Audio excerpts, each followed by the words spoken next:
Ο Αλέξης είναι ένας πολύ καλός καλλιτέχνης, ένα καλό παιδί, ένας υπέροχος άνθρωπος. Μόνο που πιάνει το μικρόφωνο, μόνο που το βλέπεις, σε κάνει και χαμογελάς. Δίνει μια ευτυχία στον κόσμο, δίνει μια χαρά. Ένας άνθρωπος που δίνει χαμόγελα. Και το χαμόγελο είναι το παν στη ζωή.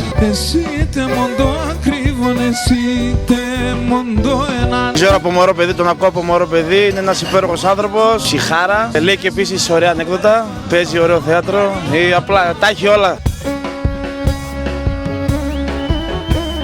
Είδα τον πάλι αεροψέ και όπου πάω και κά. Είμαι πόντιος με αίμα ποντιακών και ανατρισώ όταν ακούω ποντιακά.